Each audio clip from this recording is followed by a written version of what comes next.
Hello, folks. Primetime James Thomas, Mr. Gorehound, Paul Bird himself, and we are the Primetime Gorehounds. Welcome to another edition of the Primetime Gorehound, episode 35. And we are watching one of the greatest comedies in movie history, Halloween 5, The Revenge of Michael Myers, on the day of Halloween Ends, being released in theaters and through Peacock. And lots to talk about here. A lot of anticipation for this episode. But first off, Paul, how the hell are you doing? I've been doing good, man. Been keeping myself going with college. I'm making plans for the Venice Carnival. I just got out of the cinema from seeing Halloween Ends. And let's just say, folks, without going into too many spoilers, I'm having a little bit of a hard time processing what I'm seeing. But I'll probably get a better perspective on it when I let it sink in a little more. From everything I've heard, now keep in mind, people, just letting you know, I have not seen the movie. And for those that have seen the movie, don't be an asshole and spoil it in the chat.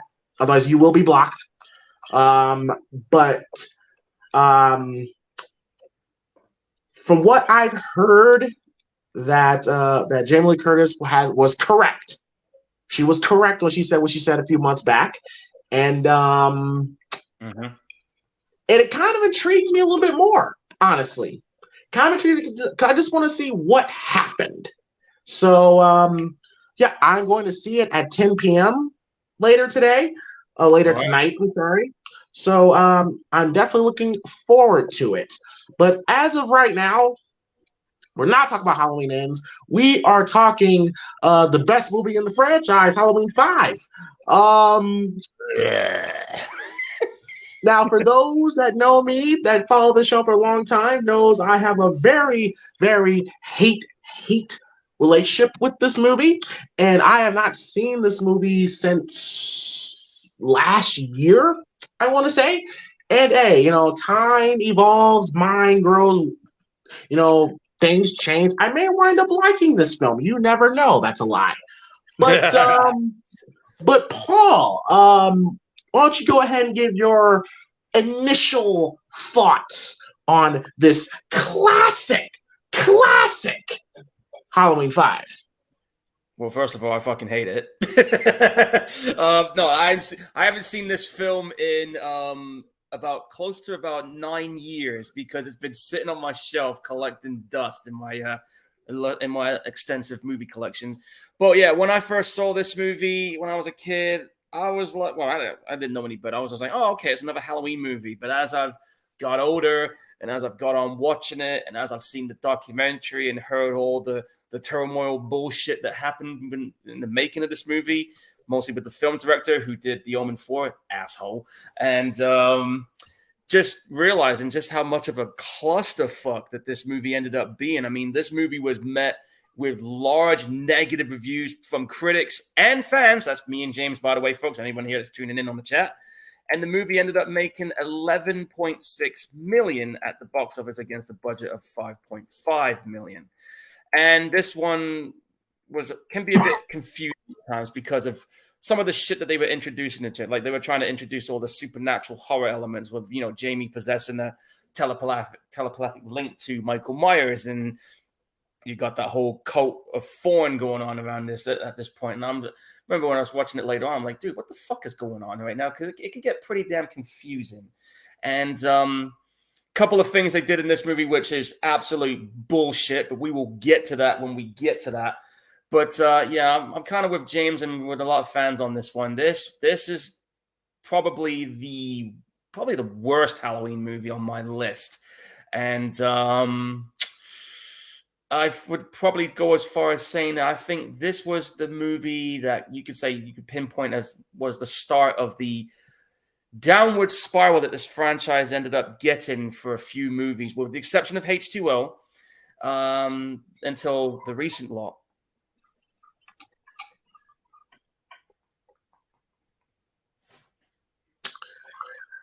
Yeah.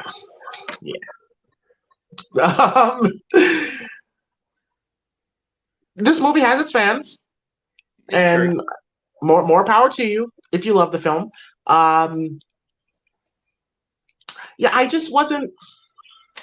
I just did not like it. I did not like what they did to certain characters. Mm. I did not like what they did to the heel, and just character in this film that made no sense. And I'm very much going down and loving these. I have my first movie on the channel. Oh man, Movie. James, Mike, the mic. It was flipping a bit then. Even the mic hates this movie right now. Yeah, it does. How about now?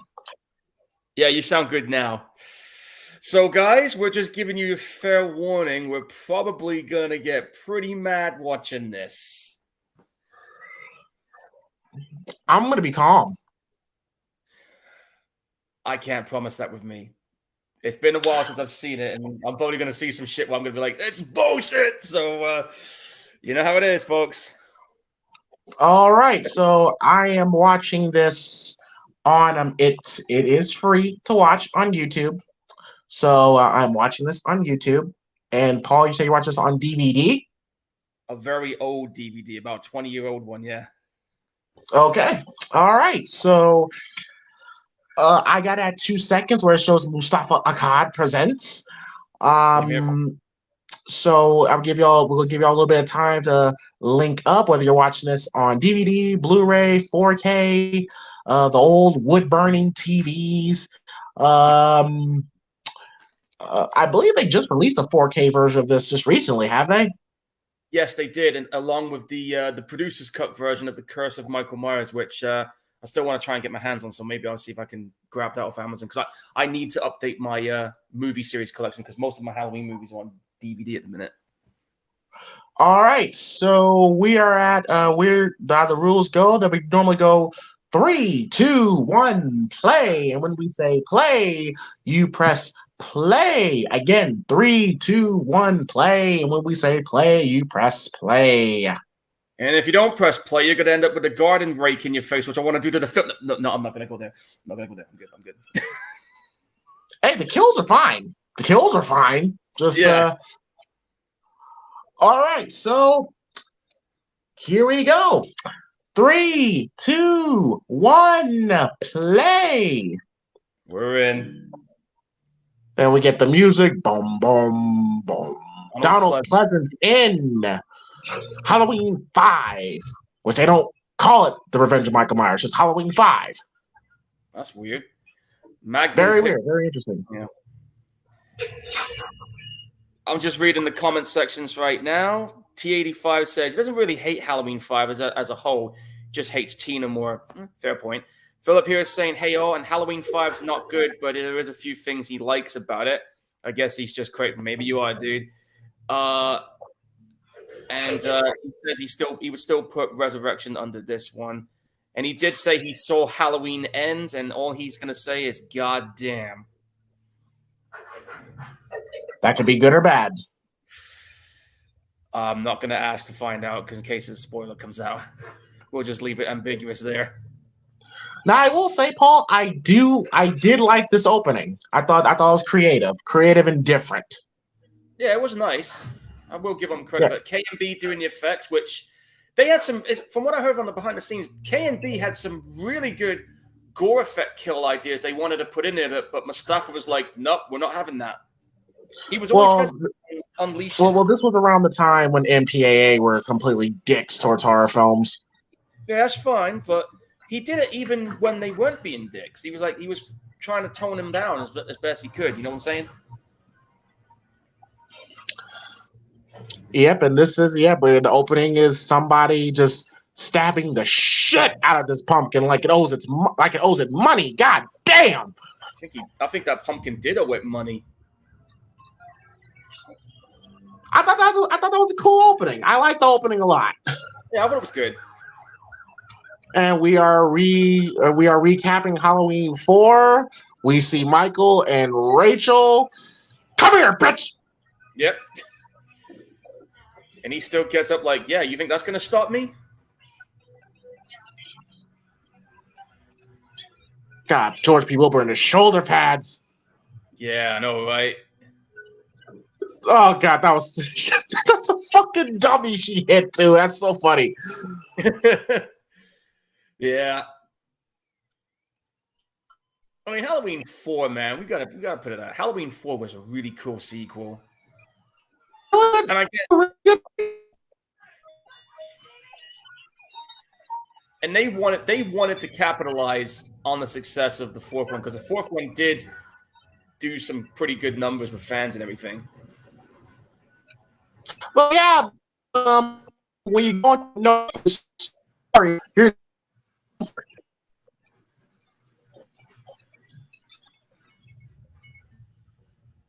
Oh, hold on. Okay, that was definitely that was different. Hang on, dude. Your mic's fucking up again. I'll keep going while you fix it. So here we go. We got Michael Myers making his escape. At least we now know how he got out of that situation. He always finds a way out of things in these films, I noticed.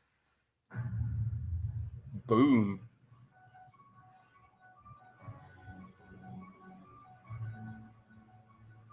Oh yeah, at least he made it out.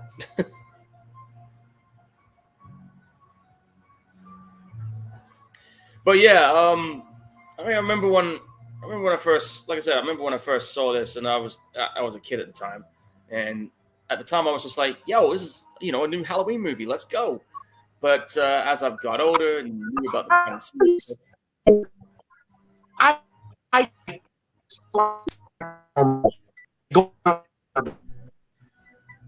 it's necessary. Mm-hmm.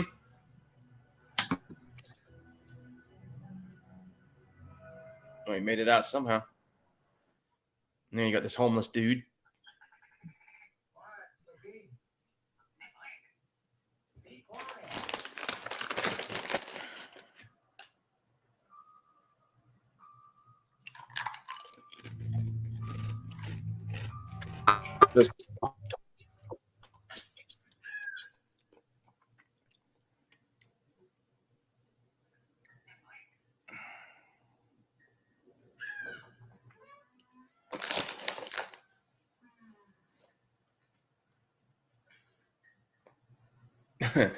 Dude, you sure you want to go out there and have a look?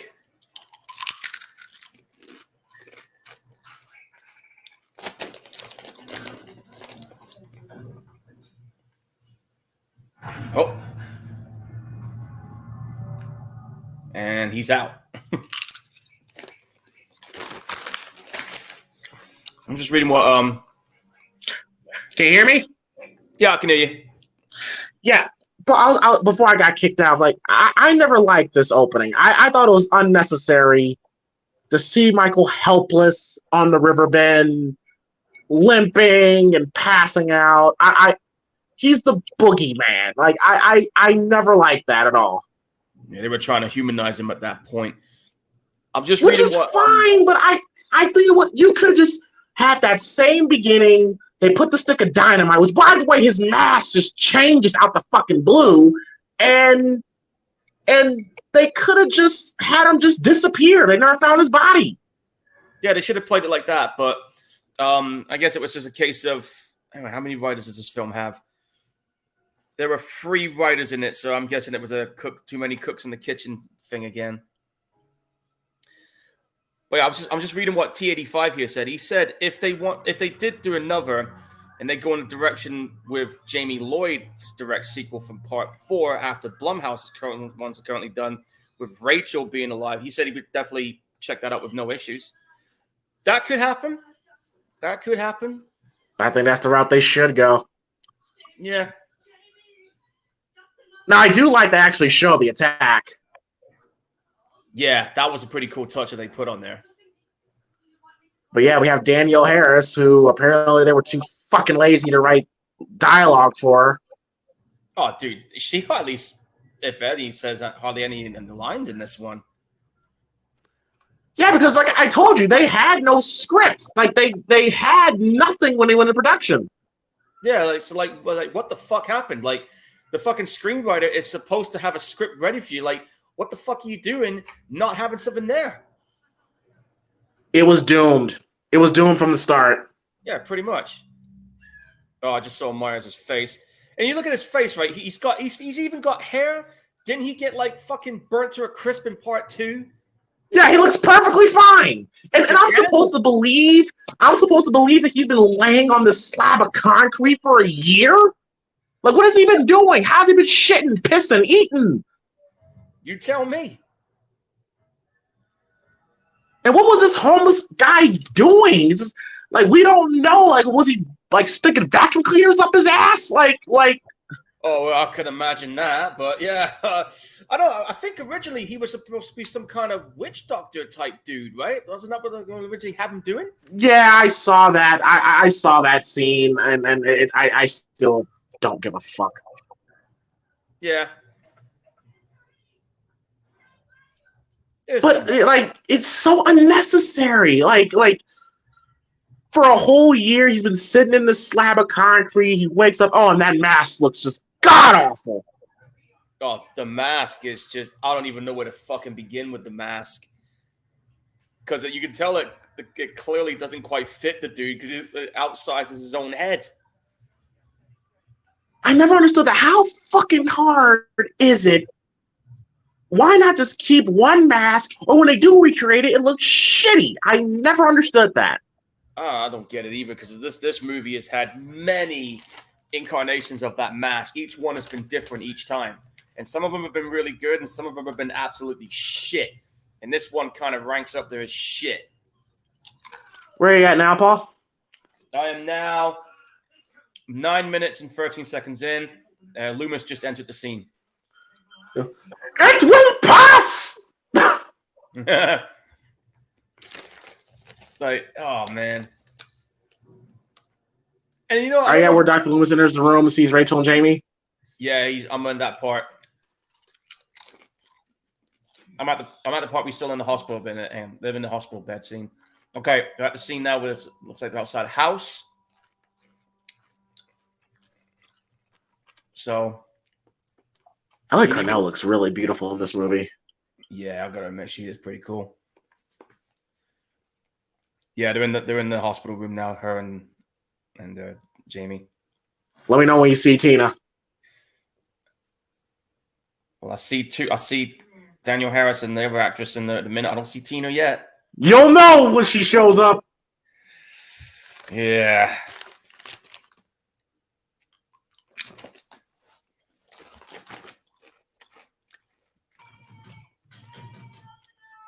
Oh God, Tina's at the window.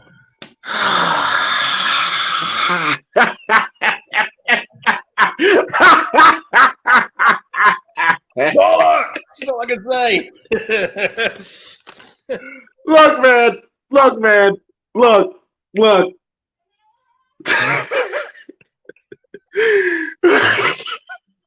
I'm just gonna wait till the movie progresses. Yeah. I didn't know that, T85. Loomis was originally going to die in this one when Myers took him out with a hacksaw. Well, he kind of dies here. Yeah, that's true. Tina, the most annoying character in movie history. Yeah, you fucking right. Damn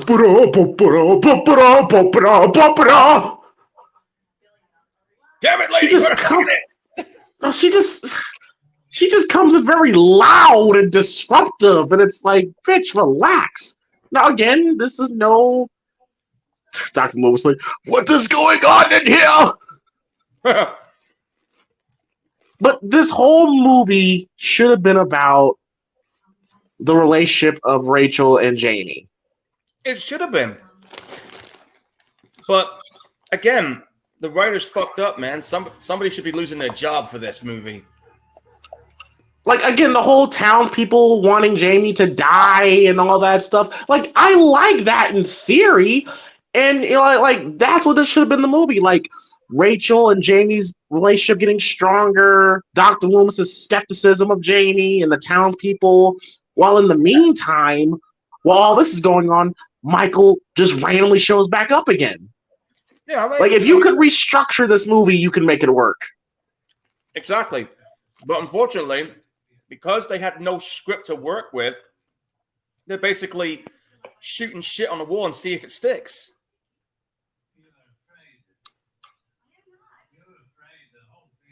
God, I forgot how good Ellie Cornell looks in this movie. Yeah. I mean, even, Loomis, Donald Pleasance being the classic trained actor that he is, even I felt he didn't have a lot to do in this one either. No, he's just there because the movie requires him to be. Yeah. And I don't know why. I just feel like I don't know. It just feels. Oh, and by the way, I don't know if you've noticed this, but have you noticed that the picture quality in this movie looks like something that's made for TV? God, look, you see him in the bushes, How can you not fucking see him standing there? He's like fucking right there in front of you. He's broad daylight. Nobody sees him. The mask is not even tucked. It's not even tucked in. Yeah, like, this isn't the Michael Myers I know.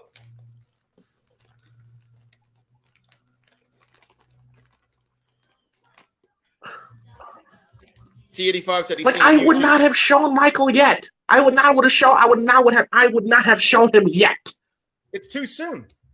It's too soon. But yeah, T85 said he saw a reunion hangout with the cast of Halloween 4, and they said they are still proud of Halloween 4. Yeah, exactly. Got a little okay, saw a little bit of her ass. But okay, all right, she's a little thick. Mm-hmm. Okay. Oh, here we go. She's having another one. This makes no sense about the whole psychic connection thing. It's like that was never established in the fourth film, and poor Danielle Harris. Like, I will give her credit. She acts her little ass off in this movie, though. Like, she's great in the role. Yeah, I mean, Halloween 4 was her debut, and then coming back to do this again, I'm guessing, because she was a kid, she was just having fun being in this movie.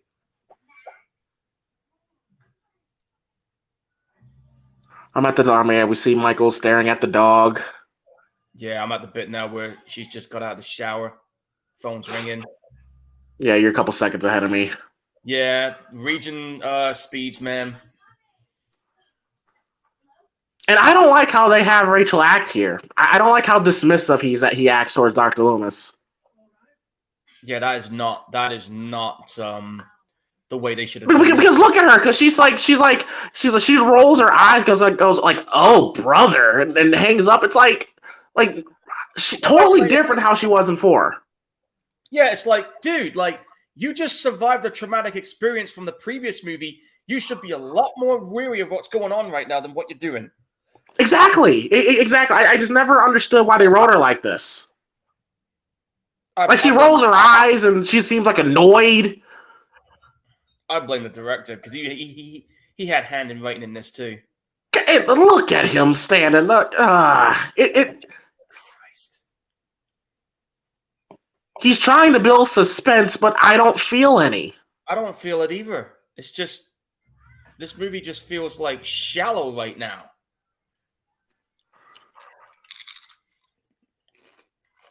And I'm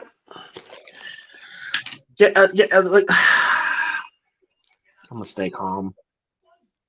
Fuck calm, man. Let it all out.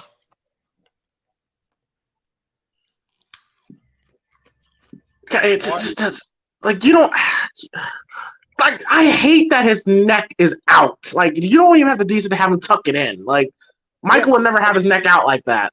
Yeah, and if you notice the back of the mask, it don't fit him. You can see the whole back of his neck perfectly. Oh, God, these two fucking... Oh, these guys are fucking dicks. Now, Dominic Fuckface Gerard says the reason why... Like, listen to this, bro. Like, the music. Oh, this is fucking... Did you hear the music, Paul? Yeah, I did. Who the fuck made that choice? That doesn't fit in a Halloween movie. Dominic, you well, Dominic Gerard said that he added the music to imply that these are dumb cops. But Dominic, if you want them to portray them as dumb cops, have them act like dumb cops. You don't need the music for it. No. Like how they did it in Halloween 2018 with those cops talking about the banh mi sandwich was perfect. Yeah. I mean, like, fucking hell. I mean, you got two dumb cops, and then you got to put in music like they're fucking Bulk and Skull from Power Rangers. Like, no. It don't work on this. Like when they talked about the banh mi sandwich and the chocolate brownie thing, granted they weren't presented as dumb cops. It was just fun conversation. Yeah, it's just cops having a conversation about food. I mean, what else are they gonna do in their free time?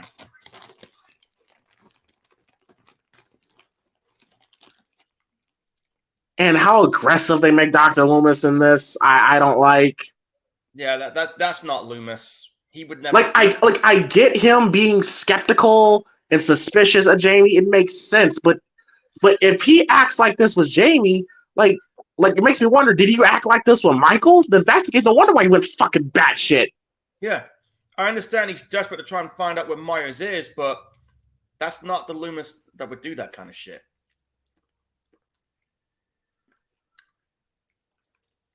Like, granted, Ellie Cornell looks fucking fine as hell in this movie, but I just don't like how oblivious she is to shit.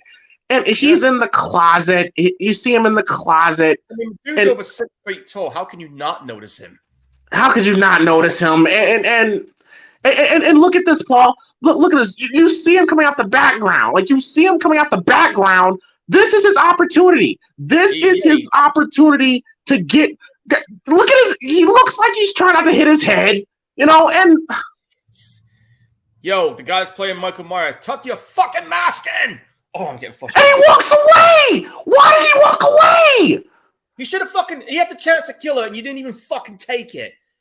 This is a piss-poor attempt at building suspense. Fuck out of my face with this shit, Dominic. And they say, well, he didn't have a weapon to kill. Like, the first film...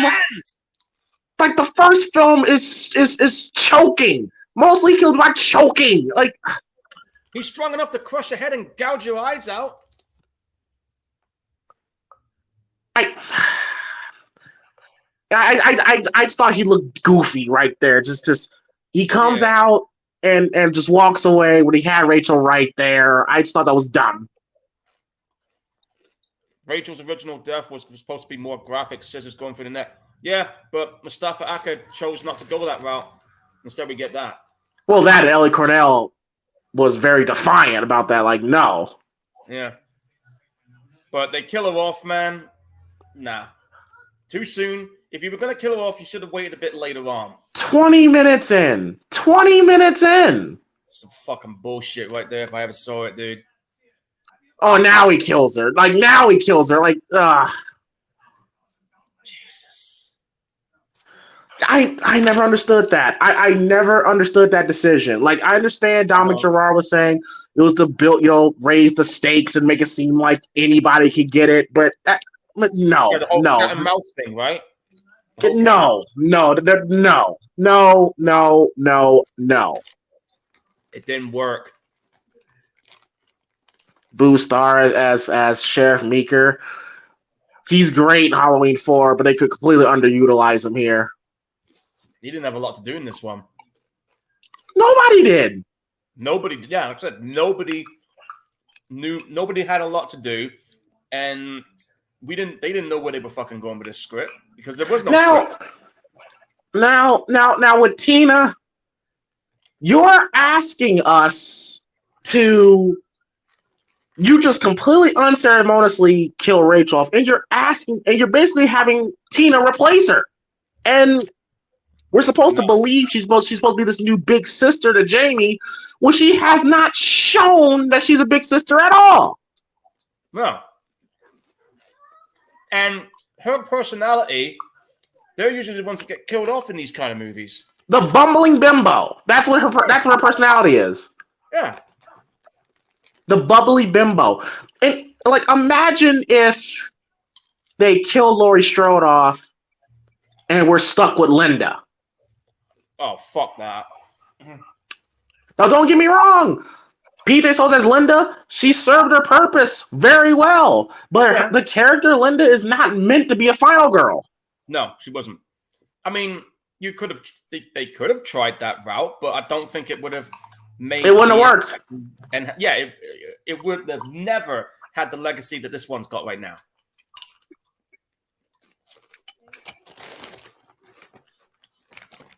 Now, if you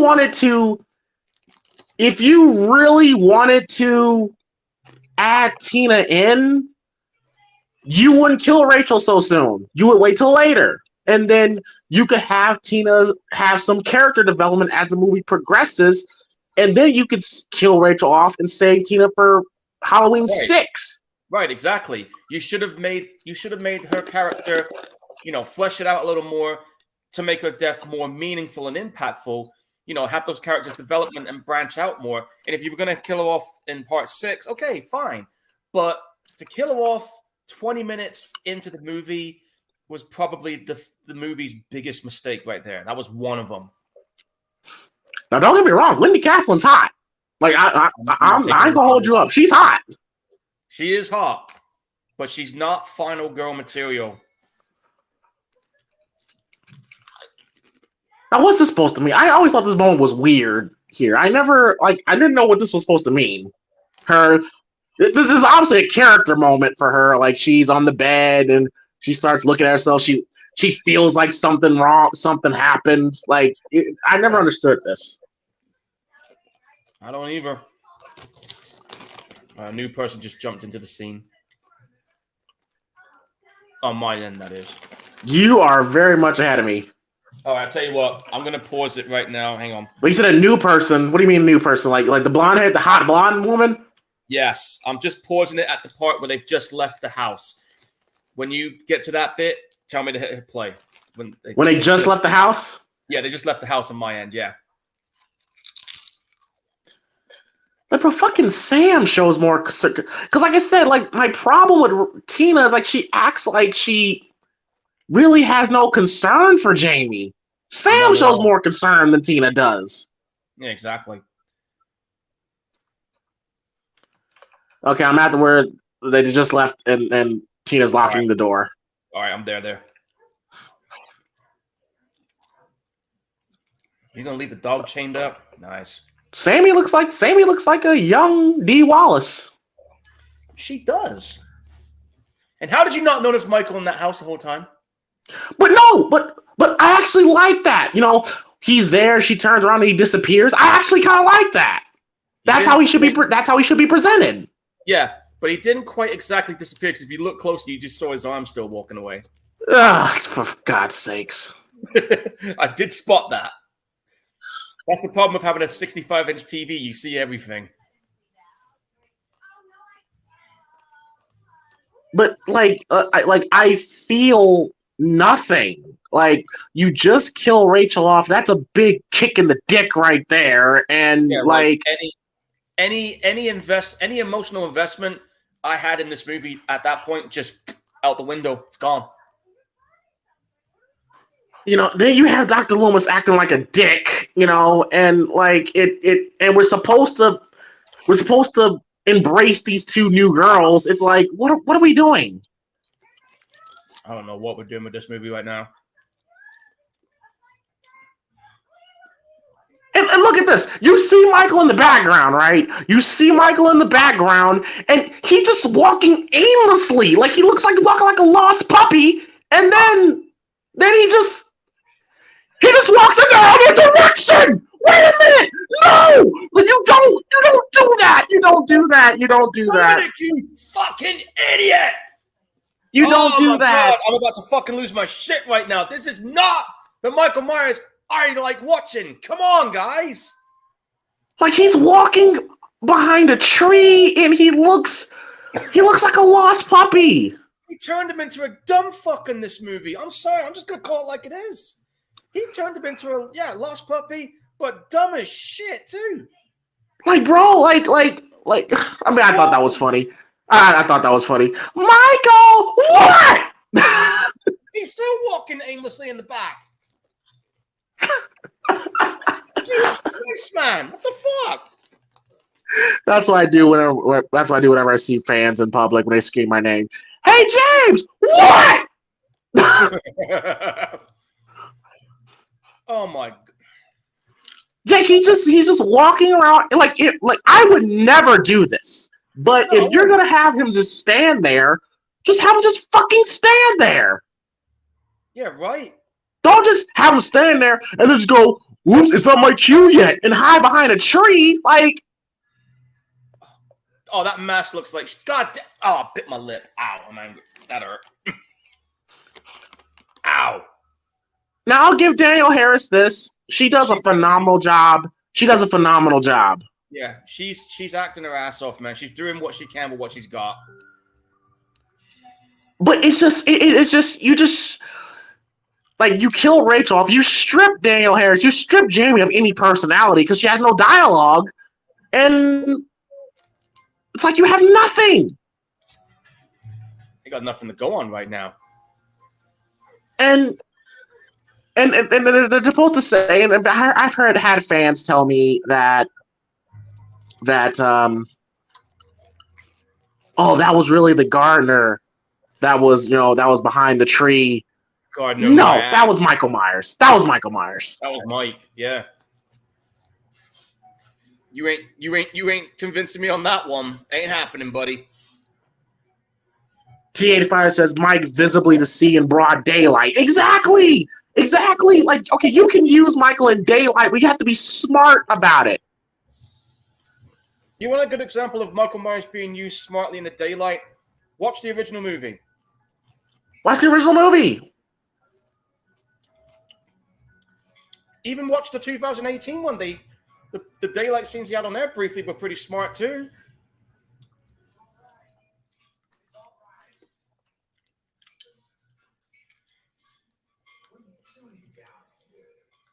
Oh, you're going to tell me the mechanic has the same get up as Michael Myers? Get out of here. Like I said, like Danielle Harrison, she's very good. You believe she's scared for her life. Like she's great. She is great. Yeah. It's a damn shame that this baby is carrying this movie. Yeah, I mean, that's like a huge, for someone her age at that time, that's a huge weight to carry on your shoulders.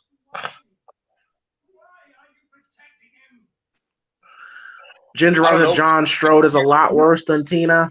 I very much disagree. Tina she's a horribly written character. Yeah, she was. And I'm wondering if she had any more acting jobs at the end of this. I'm gonna see what she's up to now. Hold on. I've never seen her before Halloween 5 and since Halloween 5. Wendy Kaplan. Well, believe it or not, this was actually her first movie. It shows. And her last movie was in 2017 called The Labyrinth. But think about this. After Halloween 5, she didn't do another movie again until 2005.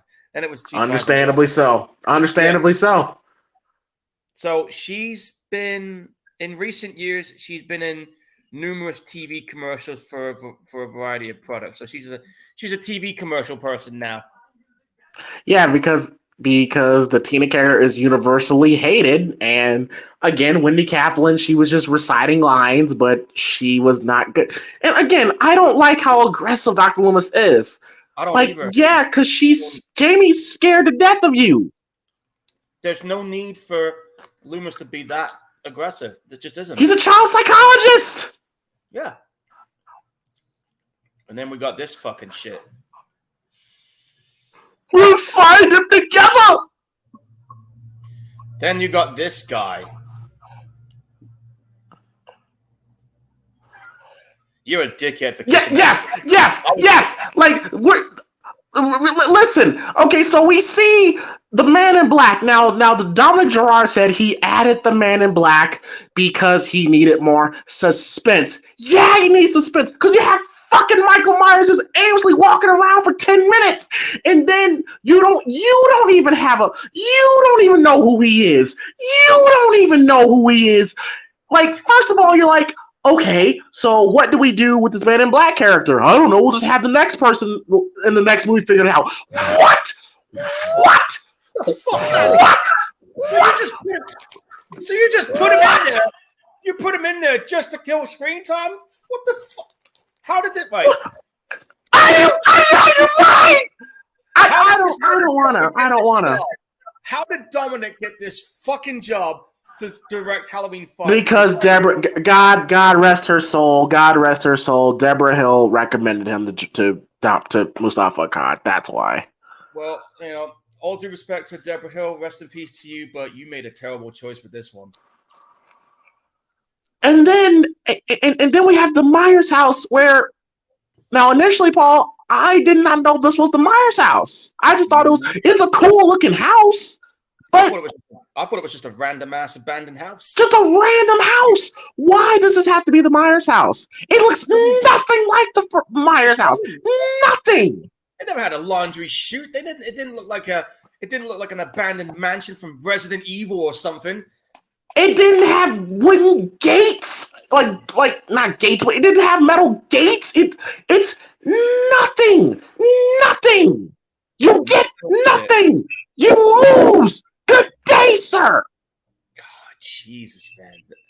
So many inconsistencies in this movie. But that's how you know you have a bad movie. When in the middle of production, you realize that this movie needs something, and you just add this Man in Black character just for the fuck of it. Yeah. Because nothing, Paul, you take the Man in Black element, nothing is happening. Exactly. The only eventful thing is Rachel dying. Nothing is happening. You got Michael looking like a dumb fuck. You got Dr. Loomis completely acting out of character. Well, Tina and Sammy, you don't care. Daniel Harris is trying, but... And this is why the movie disappeared. Well, the movie franchise disappeared for 6 years. We didn't see another one until 95. And then Paul, and then you hear the stories about how they're rewriting the script as they're filming. Then you hear stories about the cast and crew was out partying every night after filming. Like every single night after shooting, they would go out partying. So you have a coked up Dominic Gerard, a potentially coked up hungover cast doing this film. It's just doomed. It's doomed. It was just doomed. You can tell if you're writing a script as you're filming it, yeah, doomed, fucked up, beyond all recognition. This is foobarred right now. And Donald Pleasance even said Halloween 5 was shit. Well, apparently, like some people of the cast and crew, even Mustafa Akkad was annoyed with Dominic Gerard. Now, Paul, you said you had a DVD version. I watched this movie with his commentary with him and Ellie Cornell. Yeah. The guy just comes off as a pretentious. He feels like he's the best director on the planet. He's trying to sound all deep and pretentious, and it's like, dude, you're not that fucking good. He's a DOS cunt, plain and simple. And you got Michael in broad daylight. Like he's not even. Like, oh, God, people don't see him stalking. No. Well, he's got fuck all to do in this one.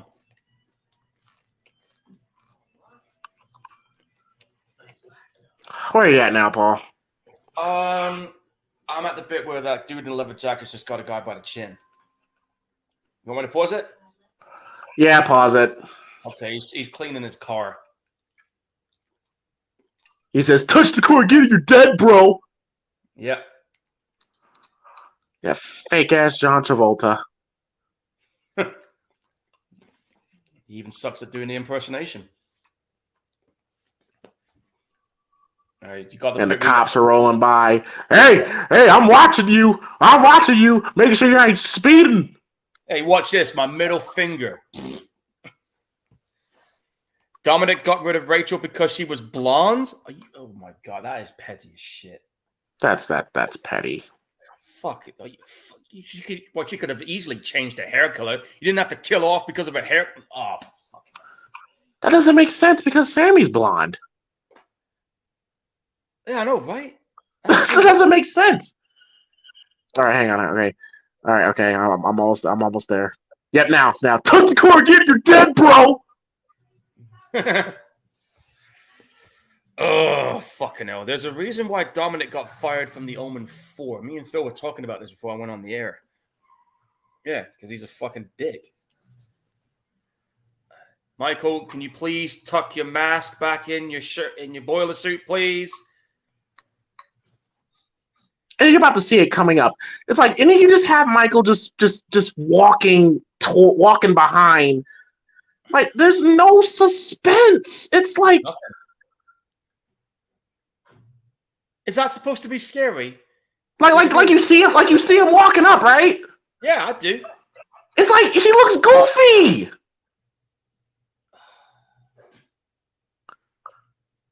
Yeah, don't make anybody come out of their car, but still. No, that is a dick move. That's a dick move. I ain't gonna hold you up. Well, Michael Myers is known to piss people off before he kills them. That was such a troll job on his part. You want to play? Oh yeah, you're gonna play with something, all right? It's called that to your face. No, that's a cool kill. That is a cool kill. I'm not gonna hold you up. That's a cool kill. That should have happened to the film director, but that's another topic for another day. But yeah, that was a cool kill, man. It was good.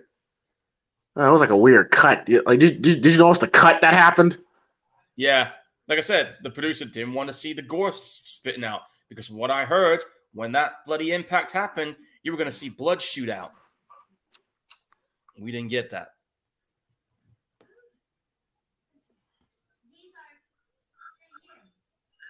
Now, I will say the scenes with her and the stuttering kid are cute. They're cute. Yeah, they are. Hey, what's up, Lou? How you doing? But I said this in my original movie review. If all you have going for you is just cute scenes with two child actors, something's wrong. Something is really wrong. But that was cute. That was cute. It is a good scene. I'm not gonna take that away from it. It is a good scene, but like I said, even though Daniel Harris has been completely robbed of any personality, she's still shining through. And she hasn't even spoken a word yet. And we're like 30, 40 minutes in. Yeah, I was quite surprised that she went this far into the movie without saying a word. I didn't know. She's a talented actress. She's a talented actress. She's a very good actress. I mean, hell, she's been in quite a bunch of good films. I mean, she was in Last Boy Scout, Daylight, and of course the Halloween Rob Zombie ones. Now we're supposed to believe this is Dr. Wynn. We're supposed to believe. Now, granted, Don Shanks himself, who plays is the Man in Black, but we're supposed to believe that is Dr. Wynn, the man who was like the head doctor of Smith's Grove Sanitarium, who showed up on a bus, by the way. Yeah. And this is supposed to be Dr. Wynn. That's supposed to be him? Fuck out of here. Nah, that ain't him. That's not him at all. Oh, I've got to mention. Oh, God. Oh, God. Daniel Harris is also in the Hatchet movies as well. I forgot to point that out. God, Wendy Kaplan. Oh, Tina's. She looks good. But there's a ton of women that look good that are in shit movies. Unfortunately, though, this character that she played pretty much shot her career before it even started. And yes, she's universally hated. She's universally hated in the Halloween community. And that's the ruthless nature of filmmaking, and even with wrestling and any type of showbiz, right? If you play a character that people are gonna fucking hate, that shit's gonna follow you throughout your whole career.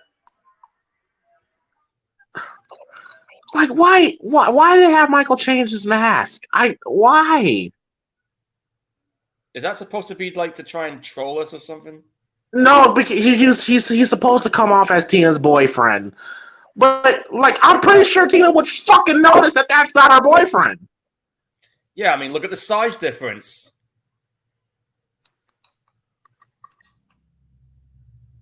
Michael probably had the biggest boner of his life right now. Probably the only kiss he's ever had in his life. I'm pretty sure Michael just had the big, like, I'm pretty sure inside Michael's going, He's like, yeah, getting some of this. I'm just like, oh shit, oh wow. You know, there's one thing about the Halloween movies I've never had an explanation for. How does he know how to drive when he's never drove a car before? He was doing very well last night. Exactly. Like we never get that answer. Like, how did he know how to drive? This scene is funny because this is basically every couple. It's like watching a couple argue. Pretty much. Like you're just trying to drive, ignoring her, but she won't shut the fuck up. Yeah, you just like, I just want to get home and then get out. I just want to get home. Just shut the fuck up. Yeah. I think even stop the goddamn car. What a pack of cigarettes. And Michael's like, fuck. He just slams the brakes. He's like a pissed off. He's like a pissed off boyfriend. Yeah, Michael's just sitting there thinking, look, I need to get to somebody I need to kill, and you want me to get some fucking cigarettes? I want to fucking stab you right now.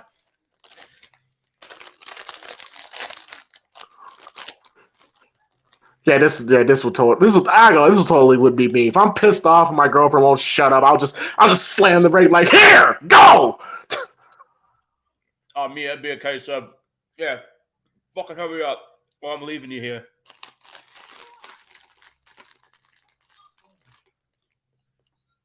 And the first word again, when Daniel Harris doing like the convulsion, doing the seizures and shit, and there's Greg Nicotero right there, by the way. Oh yeah. But she's great. She's great. She's doing great in this film. Cookie woman. Cookie woman. Dr. Lewis. Wait, a big woman? A big woman works at the store? I like big women. Yeah, right. Giant cookie. Well, you can see where the giant cookie. Oh, hold on. Yeah, he's changing masks again. He's like, I can't take it no more. He's like, I'm done. That's it. I'm killing this bitch. Wait. You see the driver's seat then? He still had to have a mask on. Continuity error.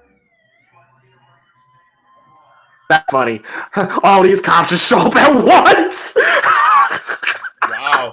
Because that would totally happen in real life. They would just show up in all directions at one time. There's no way they would show up that quick, man. Cops are never that fast. And Michael was right in front of him. He just drove off scot-free. Yeah, he's just like, yeah, fuck it, I'm out.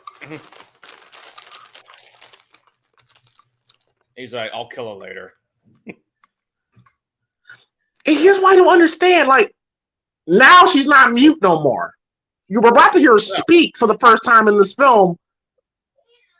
It's supposed to be a big moment because she's talking, but yeah. And the reason why she's talking is because they never had anything written for her in the first place.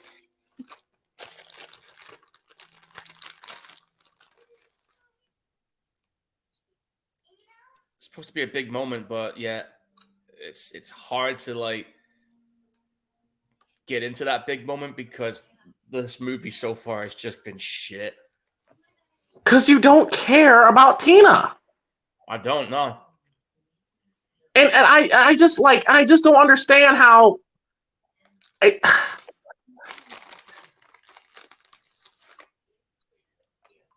then she just comes off as a bitch here. Like, this baby is crying her eyes out for you, and you're just gonna abandon her. No, you fucking don't. That's come on. You know what? Like, and we're supposed to root for this woman. I blame the writing for that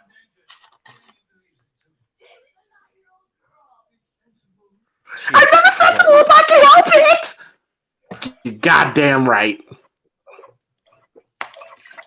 Lady, what's more important? You going to a party or sticking around for that girl that's scared out of her damn mind?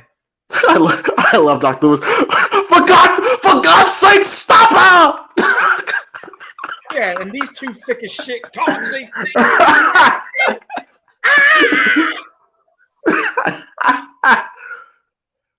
God, this movie, I just want to, I swear to God, this movie's going to make me lose my mind! But anyway, yeah, yes, folks, we are... I don't feel anything. I don't feel... I don't either, man. I don't feel no impending doom. I don't feel no suspense. There's nothing. Dude, this movie is just, it's hollow. There's nothing.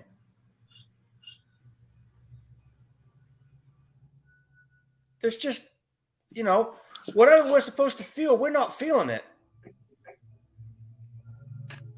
And Jamie is the only person at this point that wants Tina to live. Yeah.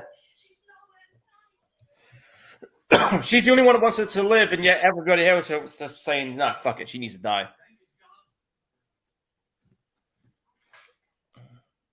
Like, I'm sorry. Like, we're supposed to believe she's the new Rachel. Rachel would not act like that. She would not abandon Jamie like that. No, she wouldn't.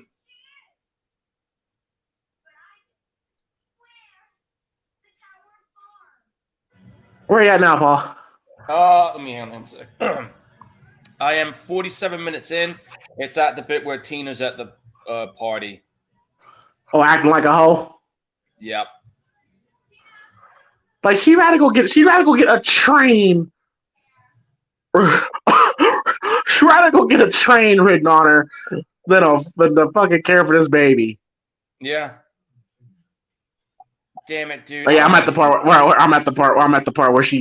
Dr. Witch just randomly snatched the little girl. Like, come here, bitch! Oh, I'm at the part where there was two dumb cops just noticed a car driving by. All right, pause that. Let me catch up. All right, hold on. Man, those cops. Oh, the scene I paused in, the cops are staring at the screen almost like it's breaking the fourth wall. Like, one of them was like staring like a deer in the headlights, and everyone's sitting there looking like he's about to take a shit.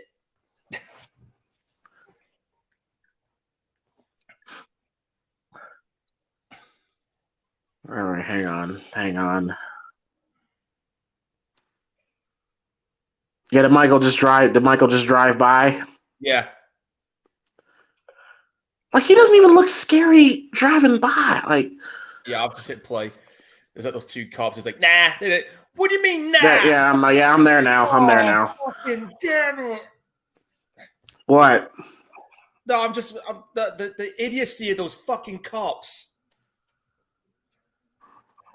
Like, I want to like jump into the TV screen and take them out myself. That's how stupid they are. All right, now I'm at first person view. Michael's looking inside the window at the party. I'm there too. And they're looking good. They are looking good. Yeah. Yeah, T85. Another thing about this movie is that we're supposed to believe that Michael was unconscious for a whole year. Yeah, we were talking about that earlier, dude. Oh yeah. I think I know why this movie's called The Revenge of Michael Myers, because that fucking hermit was molesting him in his sleep. I wouldn't be surprised. Sticking toasters up his ass. Ramrodding him up there like he was Davy Crockett.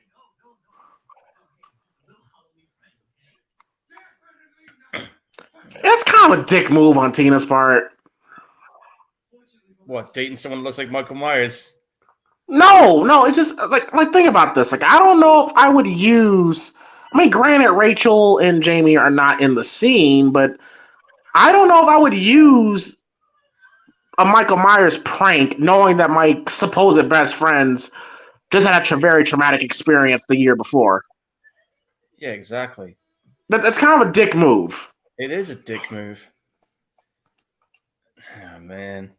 Now I'm at the part where they're both screaming and running away. It's like, yeah, I might be a second or two ahead. They're in the barn house. and then we get 5-10 minutes of nothing but fake outs. Oh my god. Now I will say I do like the idea of the barn. I think the barn is a cool setting. Yeah, the barn's a good touch. And, it's Haddonfield. It's supposed to be a farm town. I can believe it. Mm-hmm. Oh, cute little kitties. I don't know why they would be there, but yeah, they're cute. I think they might be pharaohs that's living there. I've seen a few of those around. Now I will say even though I hate the fake out shit, but this is probably the most suspense that we get in this movie outside of the laundry chute scene. This is probably the only suspenseful scene in the movie that I'd notice. Because, they're using Michael in the darkness, and you can, it feels like they actually put their energy into this barn sequence. It's what they spent all their time on, it seems. The barn gives me Friday the 13th Part 3 vibes, T85 says. I'm kind of noticing that a little bit too.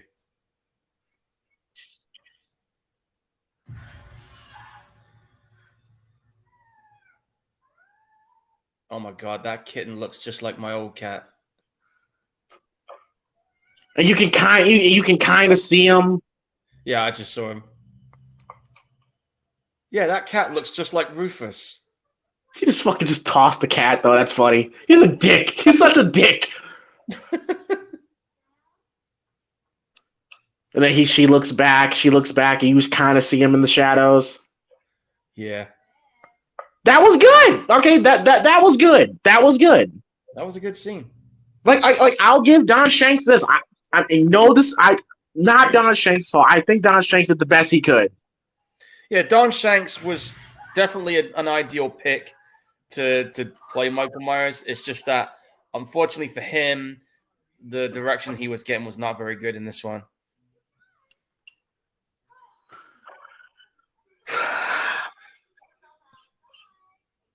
This just goes on for too long. Way too long. I didn't realize this, but Don Shanks was also Ben Willis in the third Know What You Did Last Summer movie. I didn't realize that. Oh, okay. Well, I've got the trilogy. Another shitty film. Yeah. Well, I like the second one out of It's shitty, Paul. Hey, you know how I am, dude. Come on. No, fuck that. No, it had no connection to the first two films.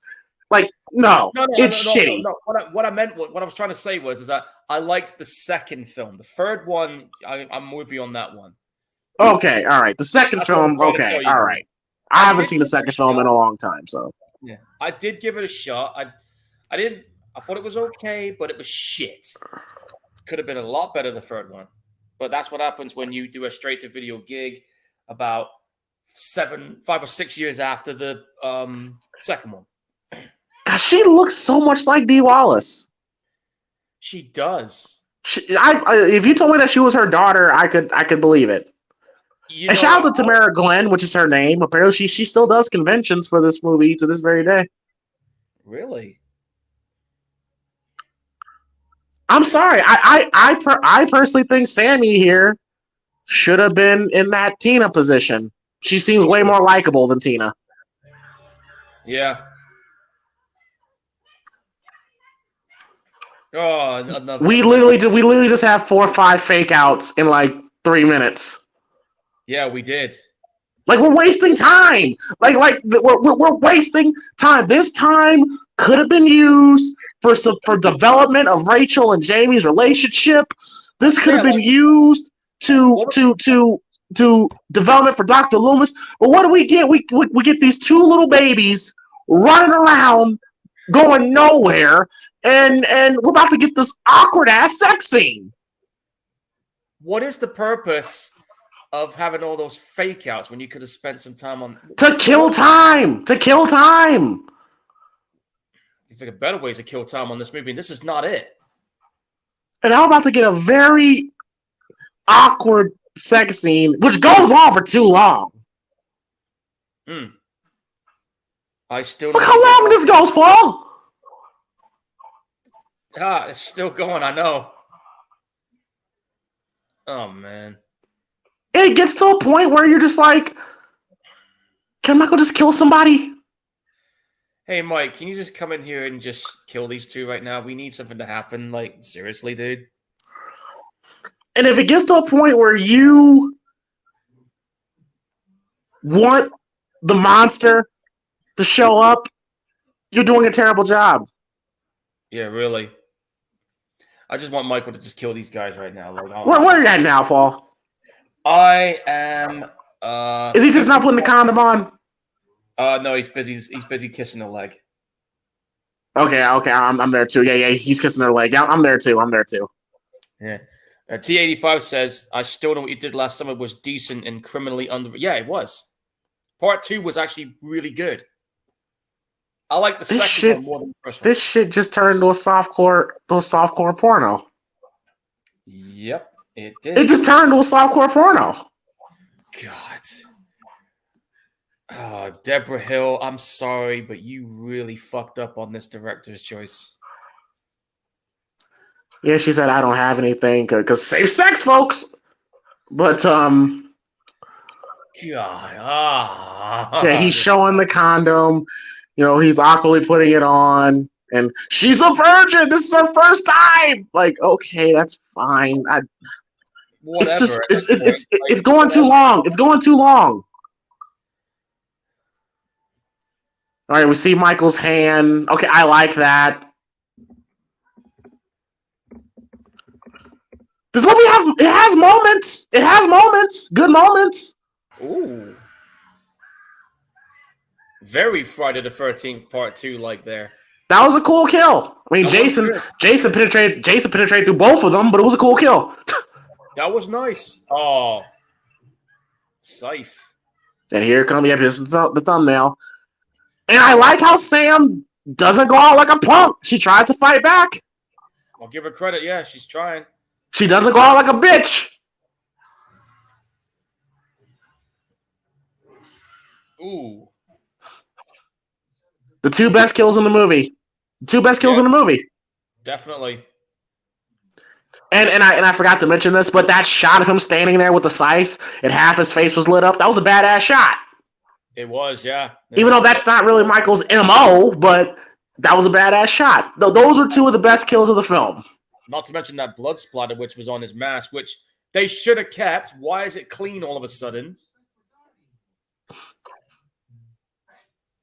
Would you have preferred to have the blood splatter still on the mask? I know I would have. I would have. If this was those recent movies, you definitely would have seen the blood splatter still there. But yeah, but that moment was a good moment. Like that was a good moment, and sadly Sam died. Like I would have very much would have had Sam. Like Tina would have. If this was my movie, Tina would have been dead by now, and I would say Sammy would be the more. Sammy would be in Tina's position.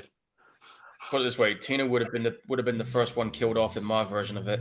I would say the first one.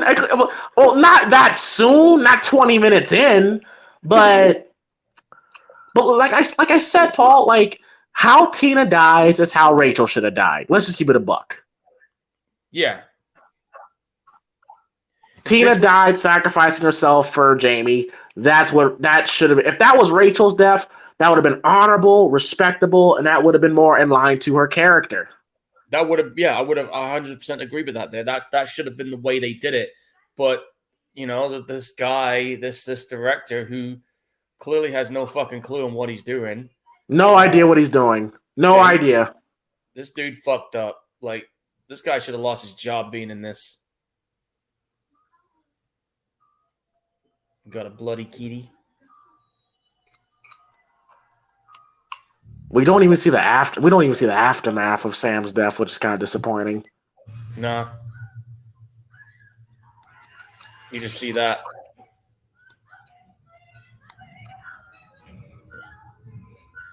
Oh God! Even her pleas for help is awful.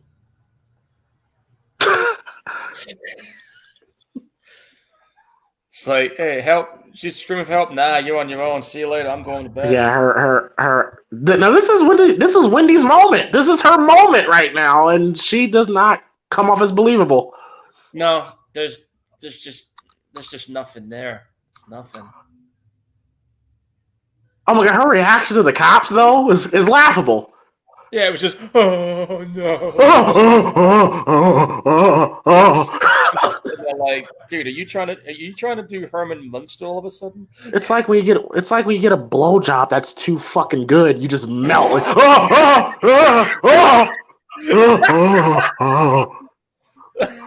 yeah, something like that. Yeah.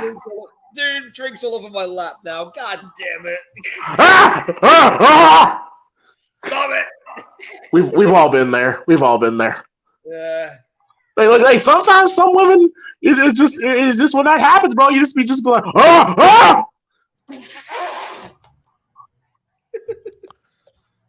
Now Jamie, now Jamie talks perfectly fine now. Yeah, now she's talking great all of a sudden. She can't shut the fuck up now. Like, you haven't spoke for a year, and now you're talking pretty good.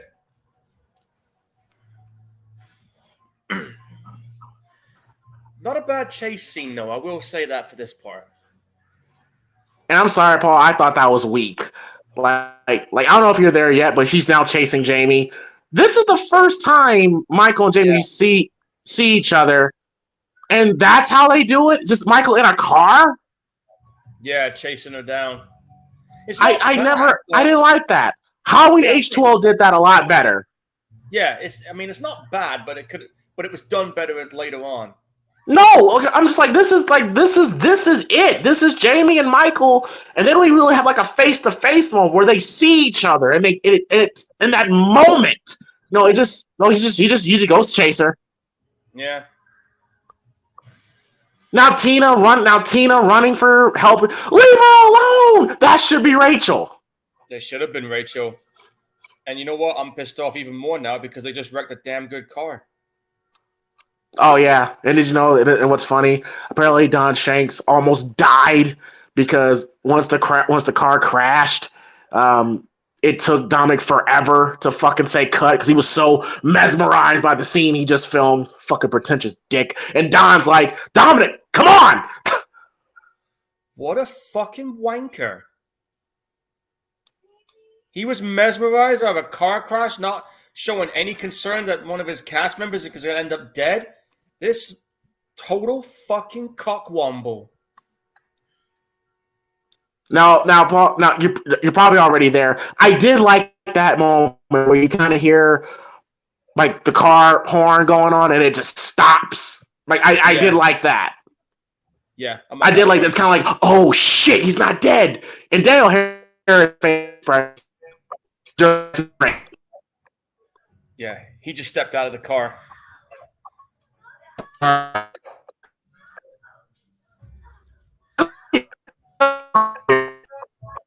And now you're sounding like Tron. I'll let you fix it a second. Michael Myers right now is about ready to stab Jamie, but yeah, Tina stepped in. And Tina is dead. Do we give a fuck? No.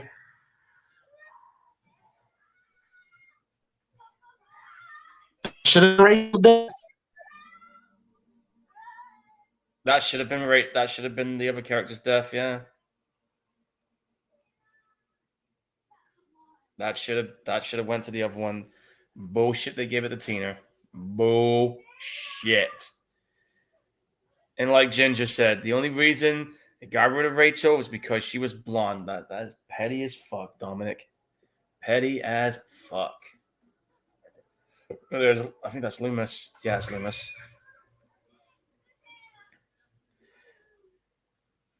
I think James is having some mic issues here, guys. But yeah, for anyone who's just tuned in, yes, we are watching Halloween 5, The Revenge of Michael Myers, or The Shit Show of Michael Myers, whatever you want to call this movie. But this movie is the shittiest one in the series. Salt Lake City, Utah actually went to visit since part 4 and 5 was filmed. So this was filmed in Salt Lake City, huh? That's strange. You know how this movie was filmed in like several different locations to make it look like Haddonfield. So Salt Lake City was for 4 and 5. That's pretty good. Well, there's Tina's unactable ass getting dragged out, so she's out of there.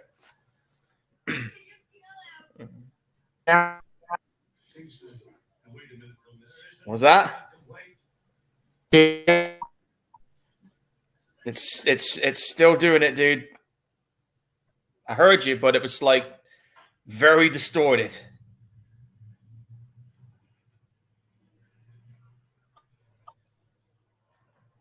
Sorry about this, folks. We're having some tech issues here, but we'll keep going. What the hell? Okay, that one sounded a bit off.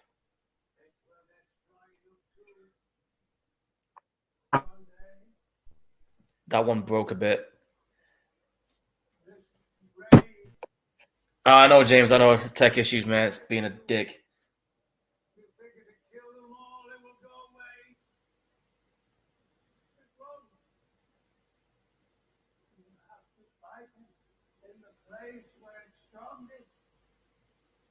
Oh, there's Michael in the woods after this little monologue.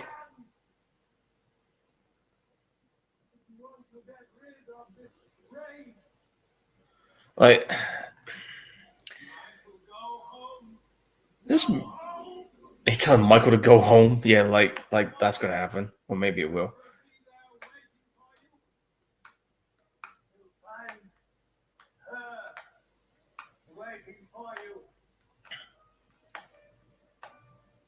I'm not sure what I feel about the idea of Loomis using, Jamie as bait to try and catch him. That seriously, guys, that's not the Michael Myers house. I don't give a shit what anyone says. His house did not look like that in the original movie.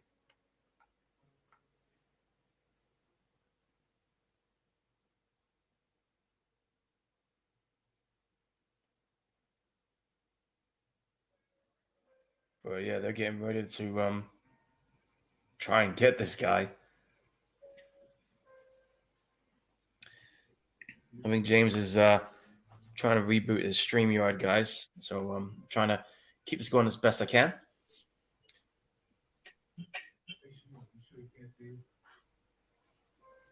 So they're getting themselves ready to try and make their strike.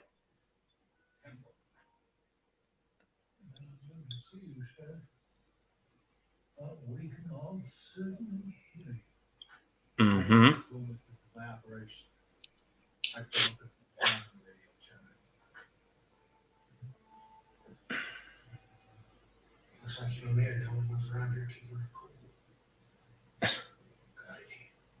Yeah, cop, shut up.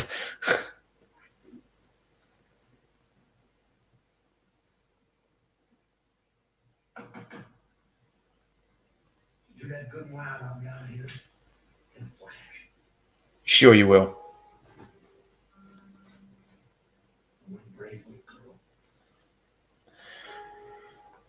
So yeah, we're in the third act of this movie right now, folks. We are now an hour and 9 minutes in.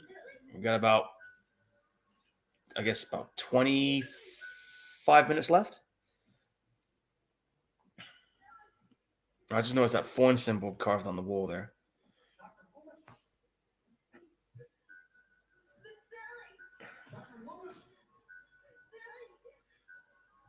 He's at the clinic.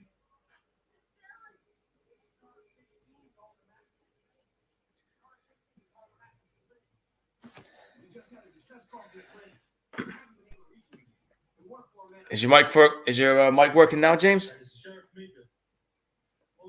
Or are we still having tech issues?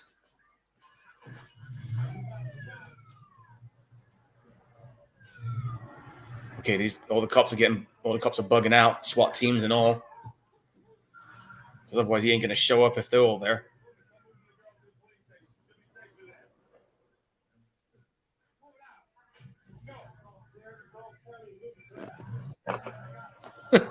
Throwing all the SWAT teams in there, man.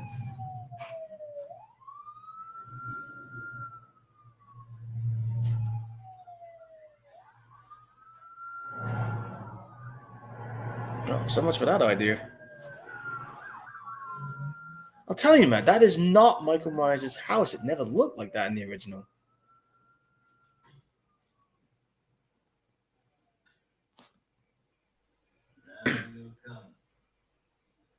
Can you hear me now? Yeah, I can hear you now. But yeah, like right now we're in the Myers house, and we're supposed to. I don't. Again, why can this not just be a house? Why does it have to be the Myers house? It looks nothing like it. Like, oh, Jamie's in that same room where Judith was in. Oh, this is the Myers. This is where it all began. The fuck it is. This is not the house, dude. It's not. I don't have no connect. No, here's the thing, Paul. Halloween fans. Do you think if on Nightmare on Elm Street they make this drastic change to the Elm Street house, Halloween Nightmare would be forgiving? No, they'd be pissed off. No, listen, guys. Horror fans, they will call out bullshit when they see it. If something doesn't look right or offensive or true to the original, they can be fucking savage, man, about their opinions. Well, especially now in this day and age, because we're more connected, we actually care about continuity. In 1989, they really didn't. No, it was different time back then, guys. Nowadays, it's like now everybody has to make sure that the continuity is right, because if you try to change shit now, you're gonna have a lot of pissed off fans jumping on you about it. Oh, where are you at now, Paul? I'm at the part where Loomis is pointing a gun at the cop's face. Oh, Charlie, Michael Myers is outside.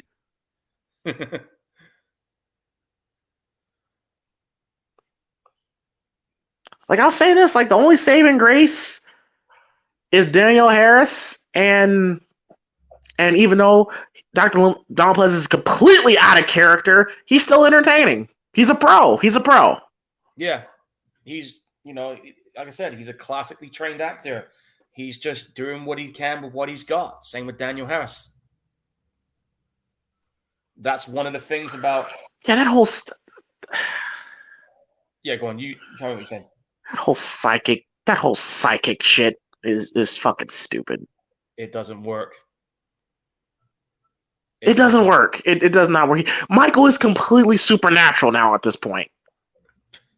That seems to be the impression they want to give us.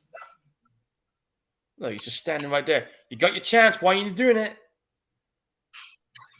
No, I actually like that shot. It's a good shot. I like that. But I was just thinking, he had a chance. No, good. I would have kept them blurry in the background. I wouldn't put focus on them once Dr. Loomis got off. I would have kept them blurry in the background. I like that shot. Yeah, that's a good shot there as well, but it's blurry. But Paul, we're supposed to like look at this. Like look at what they're standing at. That was not in the original film. No, it wasn't. That is not the same house. Since when did Michael Myers... It's not the same house. Like I said, since when did his house look like an abandoned fucking mansion from Resident Evil? It was a wartime, suburban, regular-looking house. It wasn't a fucking mansion. No, that could be in the fucking Addams Family house. I was about to say the same thing just then. Yeah. And I don't understand. I didn't like that him moving his head. Why is he holding a knife like that? Why is he looking like a statue? Show some personality. Jesus Tap dancing, fucking Christ.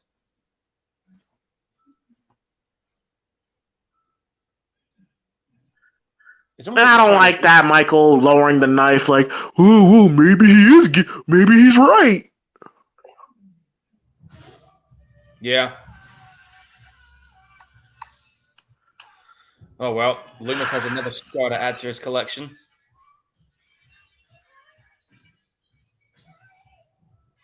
But, I mean, this movie is just... It's boring! This movie's boring! It's boring! It's an absolute fucking mess.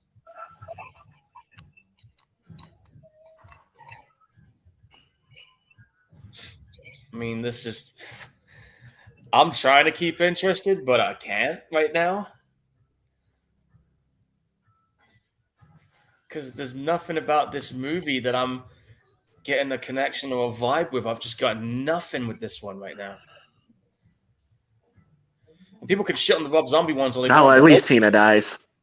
Yeah, I'm saying people can shit on the Rob Zombie ones a little bit, but at least those were entertaining to a certain extent. This one is just void of all that. And people like to shit on Halloween 6, but I'd rather watch Halloween 6 than this. Yeah. And you notice he had nettings around the eye line of the masks? That mask is just god-awful. It's god-awful. It's awful. I mean, I don't remember Michael Myers' Was he punching him or stabbing him there? Punching him. Michael Myers punching somebody! Come on! And then hanging him out to dry. Although, That's supposed to be Judith's room. Yeah. I mean, Michael Myers has punched people, but that's later on in the film. In the later movies, like the 2018 one and the Rob Zombie ones, you see him throwing punches at people then, but back then for this one, that was not in this original timeline. No, not in this one. It's uncharacteristic of him doing that in this one. It's very uncharacteristic for him to punch people. Yeah, it's just not him at all.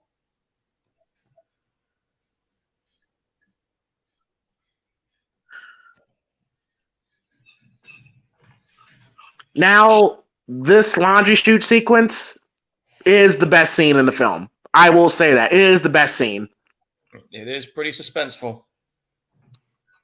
It is. Like the only bit of suspense you get from this film. That's about it, yeah. God, dude, can you imagine if we saw this in the cinema back in the day? Can you imagine how pissed off you and me would be? Knowing we forked out $10 to see this in the cinema like everybody else did. And it's just that the moment Rachel dies, that's when the movie, the enthusiasm people have for this film dies. Once Rachel dies. Like I said earlier, as soon as Rachel died, any connection or emotion I had to this movie, gone. I just don't care about it right now. Well, no, I mean, I still had it in Jamie. Yeah, but I just. But at that point, but like I said, they stripped her of her personality. They ripped her down to nothing. Yeah. The writer and the film director. Now that's cool. Now that was cool. That was cool. That was good. But as I was saying earlier, the director just had no fucking clue what to do with this movie. No, Paul. Like I said, look at this movie again. There are good moments. There are good moments. There is, yeah. But it's just, damn, man.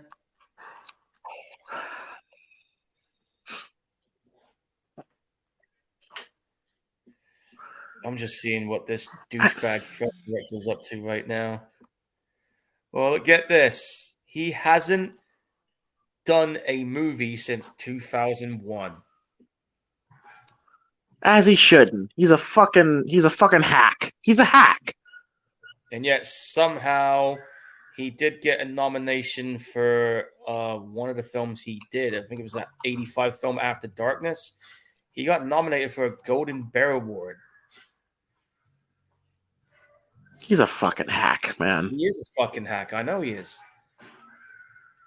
Dude's a fucking piece of shit who had no business being around a film series like this.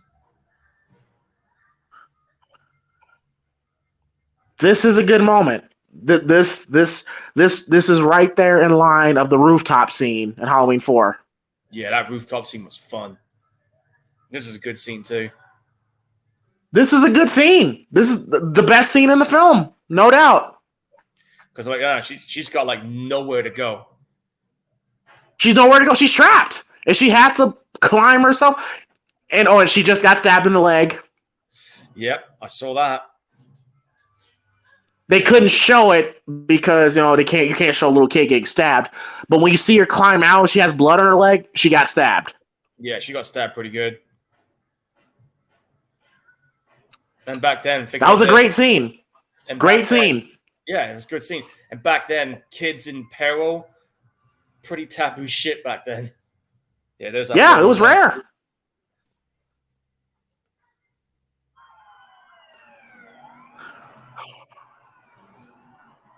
What incompetent ass cops. Now they're driving back to the Myers house. Jesus Christ. Fucking idiots. They had one fucking job. And Paul, if this was just a standalone film about a random creepy guy chasing this little girl, and I would say this will be good. But for a Halloween movie, no. I mean, yeah, like I said, if this had no association with Halloween, the movie probably would have done well. Probably better. It'll probably be better. Yeah. But you attach a Halloween name to it, and you get an asshole director involved, and this is what we got. Who helped Michael out with the candles? I'm supposed to believe Michael set all this shit up. Who would have thought Michael was the romantic type? It didn't cross my mind. You got a casket ready for her? Oh, once again, Michael Myers showing his hatred. Stuffed animal. That was a goddamn stuffed animal. And there's Rachel. Bullshit that they did that. James, if you want to, feel free to put that animation up about this is some bullshit, because this is right now. I'm calling it. Put it out there. Give me a second. God damn it, man. This is some bullshit. Exactly. Why the fuck would you play games with us like this?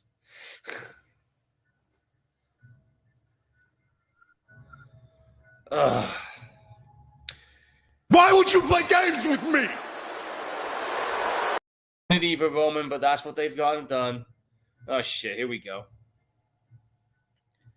This is the worst scene.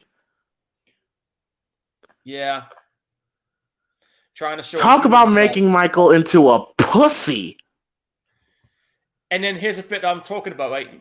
For folks who don't know, on Halloween 2, he got burnt to a fucking crisp. Got burned!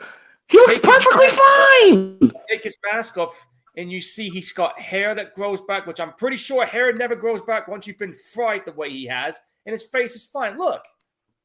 His eyes are fine! And he got roasted pretty fucking bad. Looks pretty good for a burns victim, huh? Doesn't have the bandages that he had in part 4? Nope, nothing. There's that tear. Oh, God!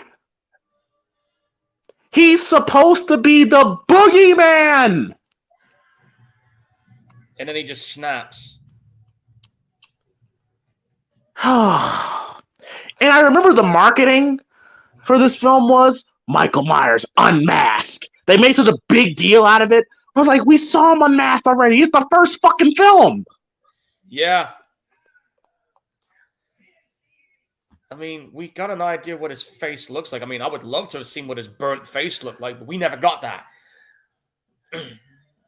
Now him on top of the stairs and the point of view him coming at the crowd. That's good. I like that. That's good. Yeah. Like I said, this movie has moments. It has some bits where they actually get it right, but the film as a whole is just a fucking disaster. And then they fucking completely Scooby-Doo Michael here. This is some Scooby-Doo shit. Yeah, he's just walking there holding the knife. Come on, dude. He just walks right into the trap. Dude, come on. Myers ain't that stupid. Come on now. He would have sussed it. Come on, he would have sussed it. Then he gets tranquilized, like kind of like Frankenstein. I'm pretty sure the tranquilizer would have killed him after one shot because the chemicals in that is enough to drop you half a dozen times. It's 1,000 times more potent than morphine.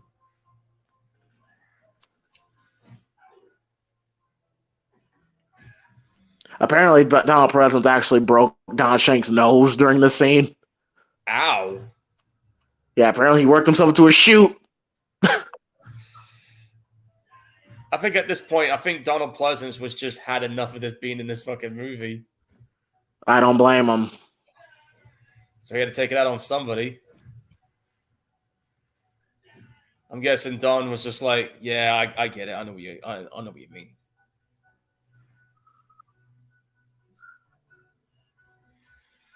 I will admit, though, he really did beat the shit out of him with that 2x4. And him, Dr. was falling over. Apparently he's supposed to die right here. That was supposed to be it, yeah. And what was that? Was that supposed to be Michael? Or like, did you hear that? Oh, like. I think that was Loomis, Or maybe it was Myers. I don't know. Could have been. And Paul, this is the most. Look at how they have Michael looking here. Jeez. Look at him. Look, he's like, oh, shucks, they got me. That's just. Look at him. I know. Michael Myers wouldn't be standing like that. He'd be staring a hole right through all of them behind those bars. I mean, I like him. No, I like him staring at the wall, but he's embracing defeat. He embraces defeat. He's playing with the chain. Like, oh, shucks, they caught me. Like I have no problems. And why does he still have the mask? Cops would not do that. No, they would not let him keep that mask. Like how they did Halloween Kills, where he just stands there while he's surrounded. That's perfect. Like he's defeated, but he doesn't breaks it. He no-sells it. Yeah. This one, he's embracing like, oh, well, they got me. Oh, shucks. Yeah, because on Halloween Kills, when that town was after him, and he's just like, all right, you want to try and take me on? Let's go.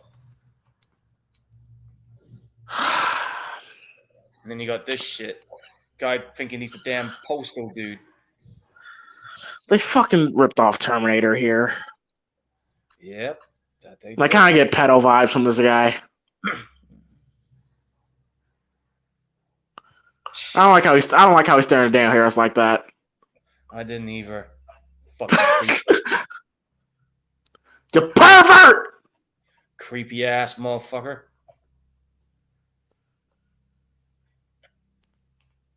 And he pushed Myers out. It's a very dark ending, though. I will admit, yeah, it is a pretty dark ending. I like dark and depressing. I like horror movies that do that sometimes. That really does make you. That's fine. I mean, it's just, because Jamie Lilly has nobody. She has nobody. Rachel's dead. Tina's dead. Sheriff Meeker is dead. Dr. Loomis supposedly dead. She has nobody. Listen to the despair in her voice when she realizes what just happened. Just listen. Danielle Harris is great. She sounds broken. Yeah. She gives a great performance. Like, Danielle Harris is the one thing that makes me watch this movie. Yep. And there it is. Sorry, Jamie, but he's still out there. And you're on your own.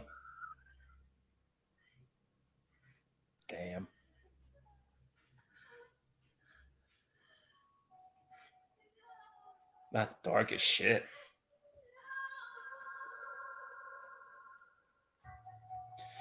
And there is Halloween 5, The Revenge of Michael Myers. I hate this fucking movie. I hate it so much. Fuck this movie. Fuck it. Fuck this movie. No lube, dry, stick it up the ass.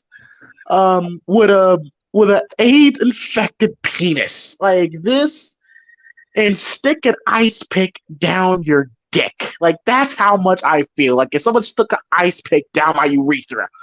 I'll tell you what, this movie can go get fucked in the ass with a broken glass. I don't care.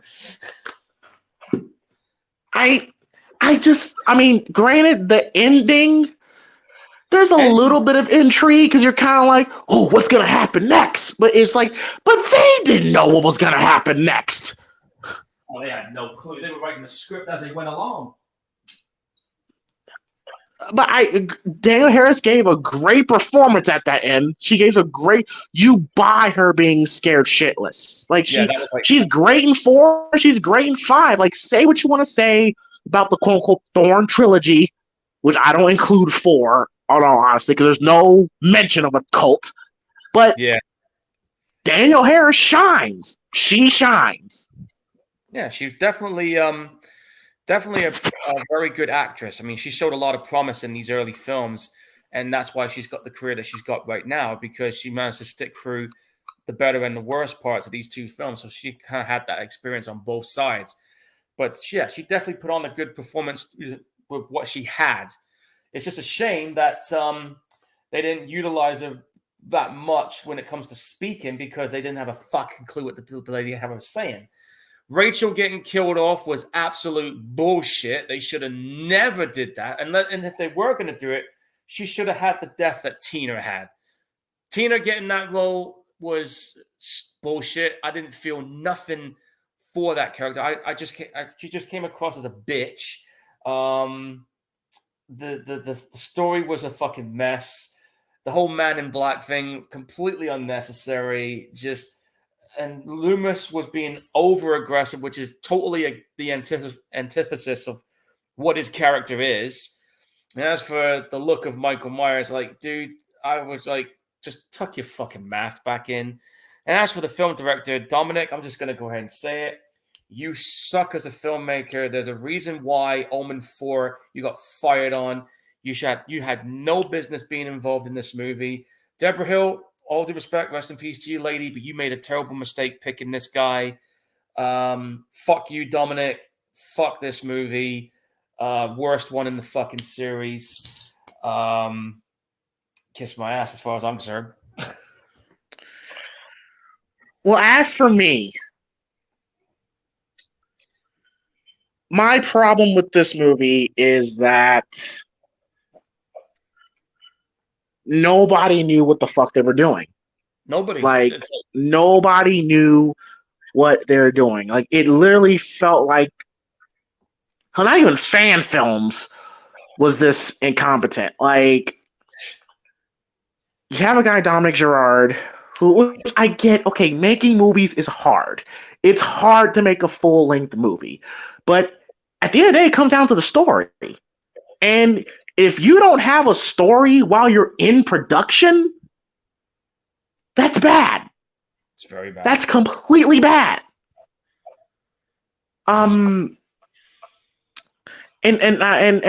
like I said, like, he comes off very pretentious. Like I said, I listened to his commentary with Danielle Harris. I don't know if that's a feature on the DVD you got, Paul. Yeah, it is. But it is. Have you heard it? I have heard it briefly, and I don't plan on listening to it again. Yeah, like he acts like he's John Carpenter, you know, and he comes off like, oh, when I filmed this shot, you know, I had it orange to represent the orange and the autumnness and all that stuff. And it's like, bro, you're not that fucking good. You're not good, okay? And you don't know what the fuck you're doing, you know, and your half-ass story just terrible leader. Like the director is supposed to be the leader, and he was terrible. Like if you have your cast and crew partying every night after filming, and when you should be trying to think of a good story, you don't know what the fuck you're doing. You don't know what the fuck you're doing. Definitely. A highlight though was Danielle Harris. She was great. She was great in this film. She did the best she could do. Exactly. It does not do her justice at all. Like, because let's be honest, Paul, they pussied out. They pussied out at the end of the fourth film. Yeah. They pussied out on it, and this movie should have been about the relationship of Rachel and Jamie. That should have been the heart and soul of this film. Because Halloween 4, in the beginning of Halloween 4, you see Rachel kind of adjusting to Jamie, and by the end of Halloween 4, they're sisters. They fully embrace as sisters. And even though Jamie did this horrible thing, you see their connection get stronger in this second film. We're robbed of that. We only get one scene of them together. That was it, just one brief scene. Because Rachel, despite what Jamie did, and it was some terrible shit she did at the end, but she still stuck with her because she knew she had nobody else. Right. So they had to have that connection established, and they could have expanded on it with this one, but Dominic decided, no, you're too blonde. I'm gonna kill you off. I'm gonna have Tina do it instead. The killing, yes. The killing of Rachel was dumb, a stupid call. And Mustafa Khan later said that he regretted that decision. Yeah, no shit. Yeah, it was a stupid move. I mean, the whole film was counterproductive, so. And I would not have done like it did Rachel dirty. It completely did Ellie Cornell dirty. And let's talk about Michael. Again, not Don Shank's fault. I thought Don Shank did a serviceable job. Yeah, he did all right. It's just how he was looked, how he was booked, how he was presented made him look like a goofball pussy. Dude, the way he was wandering aimlessly in broad daylight, I'm just like, what are you doing, man? Like, no, he didn't appear. Okay, there were moments where he did appear threatening. There were moments, but the moments were not enough to make this movie any watchable. It just wasn't enough. It was not enough. It was not enough. The mask was terrible. I don't know why they didn't keep the mask from 4. I don't know either. Him going down the riverbed, going to the hermit's house, I thought was unnecessary. How I would have done is he just disappeared. They never found his body, and he just happens to appear on Halloween night later that night. Yeah, that should make. Because at least, Paul, it stays in line with the character. It stays in line with his MO. It just is. It just is. Him lying on a fucking slab of concrete for a full year. No, I don't want to see that. And him crying. There's no crying in baseball. Well, there seems to be in this one. Was his aim to try and show a little bit of humanization to Michael Myers? Is that what he was trying to do there? Who the fuck knows? It's so completely removed from the little boy stabbing his sister to that. It just didn't work. Yeah. Anything else you want to add on to Don Shanks' performance or the Michael Myers himself in this film? Well, I can't really hate on Don Shanks a lot. I mean, he did try to do his best, but I just wasn't happy with the way the director portrayed Michael Myers. there were some moments that were so uncharacteristic, it just didn't work. And of course, the fucking mask looks absolutely atrocious. The fact that this mask wasn't even tucked in, like, it's just It looks like no. Nicolas Cage. It looked like Nicolas Cage. You know, I never thought about that before, but now looking at that image, I can kind of see the resemblance, especially with the hair being slicked back and everything. Ready for the big ride, baby! So there you go, guys. Nicolas Cage had a cameo in Halloween 5. Bet you didn't know that until now. But I bet even Nicolas Cage would. I mean, say what you want to say about Nicolas Cage, but I mean, he could be in the most shittiest films, but at least he could find a way to make it entertaining just by his he's acting. There is some films I've seen him in that were really good, you know, like Mom Not the Beast! Not the Beast! Yeah. Vampire, that vampire movie he was doing. There was also, like I said, Con Air, Leaving Las Vegas. The recent ones like Kick-Ass. What was that one? Mandy, Color Out of Space. Have you ever seen Color Out of Space? No, I haven't yet. That's a pretty fucking good movie. And there's another one he did as well. I think it was called Mom and Dad. That was really crazy film. It was fun. Okay. But back to the Michael Myers in this film. I just probably like how he was done in Halloween 6 was 10 times better. The story, say what you want, but the presentation of him was better, a lot better in 6 than he was here. Well, yeah, because they brought the guy from Halloween 4 back in, and that was a smart move on their part to bring him back. Oh yeah, fatter, but yeah, still. Yeah, fatter, yes, but he definitely had that menacing vibe, which worked. He did.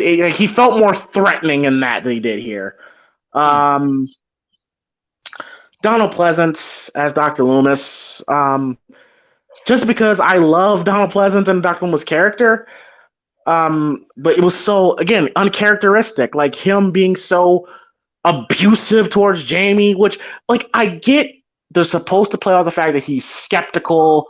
He doesn't really know with her because it makes sense, but they could have done it in a much more subtle way. You know, him screaming, right, like, come on, man, you know where he is, like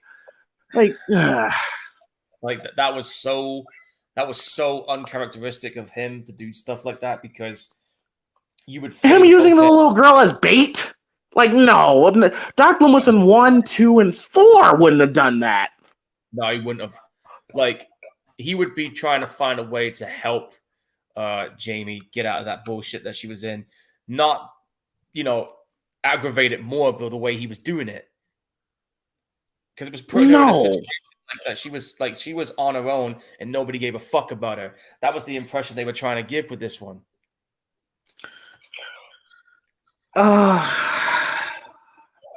Tina. Don't get me started. Look. All I will say is, look, Wendy Kaplan, you was given a role, and you did what you thought was your best ability to bring the character to life. And to be fair, it was her first film, to be fair. I'm not going to give her that excuse. Because you mean to tell me Danielle Harris at 8 can give a better performance than Wendy Kaplan at like 20-something? Yeah, you got a point there, but still. Okay. Jamie Lee Curtis could give a better performance than Wendy. No, I'm not giving that excuse. Yeah, I'm not giving that pass either. But what I'm trying to say is, it was her first role, and unfortunately, she dropped the ball, and this is where she's at now. Now she's doing TV commercials. Because, again, you kick people in the dick by killing Rachel off, and you're asking us to want to care for this Tina chick, which, okay, but she comes off as unlikable, loud, obnoxious. She's the bubbly bimbo. And her character is not meant to be a lead. And for a good solid 15, 20 minutes, they treat her like a lead. I know, right? And her character, especially when she leaves fucking Jamie behind when she's crying for her. Like, nah, dude. You know, It's unlikable. Like, she comes out as an unlikable bitch. It's like in that scene. Like, she'd rather go party with her boyfriend than stay with this girl who's crying for her. It's like, no, no, no, no. And apparently the rumor is, that she apparently was dating Greg Nicotero at the time. So kind of put two and two together there. Yeah. And and just the direction, the Myers house, like whoever that should never been that should have never been accepted. Like, whoever thought of that deserved to be taken out in the street and stomped out. Okay. Yeah, pretty much. That should have never been accepted. Mustafa Akkad should have said, no, get a house that looks. The house in Halloween 6 was good. Looks more like the Myers house. I'll give Halloween Kills this. At least they took the time to rebuild a replica of the original house. Oh yeah, definitely. Like, but they thought, let's make this house almost haunted house mansion. Like, I'm like, no, that's not his house. That's not his house. Now, granted, that house could work in other horror films. I think that house would be great for other horror films. Not in this film. Nah, it didn't work for this. Should have never been in there.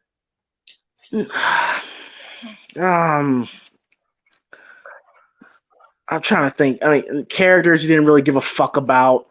Granted, Sammy. Like, if I was smart, I could have switched Sammy and Tina's role. Like, Sammy could have been in the Tina role, in my opinion, because she came off as caring towards Jamie. And those two cops were dumb as shit. Unnecessary. They didn't need to be there. It's just a bad execution. It's just a bad film. It's a bad film overall. This bit. All right, let me put it like this: if you want a playbook on how not to make a movie, just watch this. And I get fans love this film, and I've had people try to defend this film to me, but fuck you, okay? I can't stand this. What is there to there's nothing to defend. Oh, wait. If it also do like the film, okay, cool. But, guys, I'm sorry, but I know what it is I want to see in a Halloween movie, and I know what I don't want to see in a Halloween movie, and this is not it. What was your favorite scene, and what was your favorite kill? Favorite scene is probably when the film ended. My favorite, understandably so. My favorite kill, probably the guy getting this rake in his face. Okay.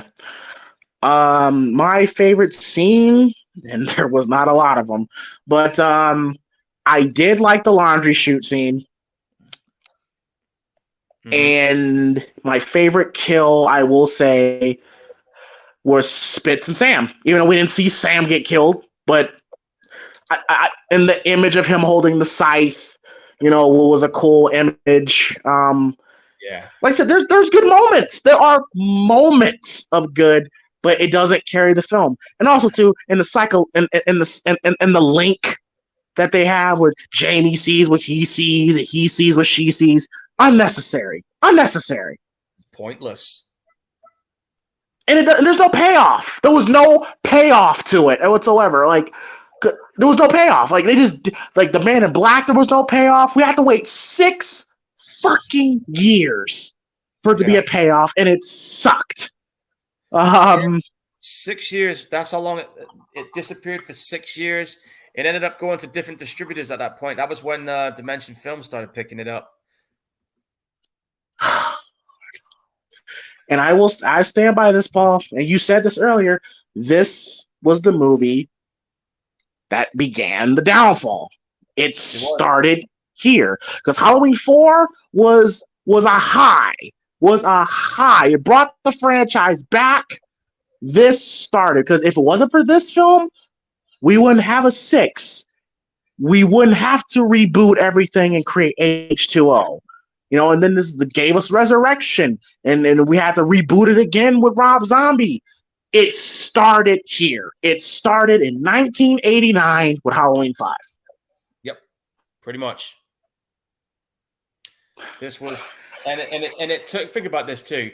It took 1989 to 2018, dude.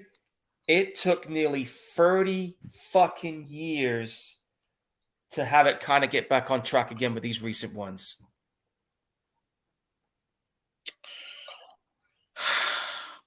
Or you can say 20 Fucking years terrible. after H2O. So at the end of the day, Daniel Harris, valiant effort. Ellie Cornell, so fucking sorry. Wendy Kaplan, wrong place, wrong time. Dominic Gerard, fuck you, go to hell. Halloween 5 sucks. So Paul, what's gonna be the next movie we're gonna watch? Well, I've got 2 picks in mind, but the one we're going to be having next Friday, we're going to be checking out. If you got it on Disney Plus in the UK or on Hulu in the US, we're going to be checking out the new Predator movie, Prey. What have you got after that, James? I don't know. I haven't really thought about it. This movie kind of fucked up my head.